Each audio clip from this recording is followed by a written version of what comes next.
Bueno, esto es lo que hemos sacado, los muebles del laboratorio de Sarate. Y esto, toda la montaña esta es de escombro, de tabiques y eso. Esto es el yeso limpio.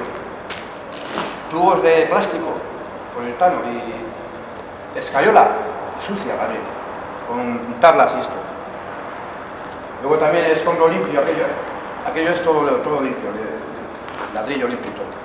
Aquello es cal, papeles y botellas y ya eso, un poco de plástico y eso es lo que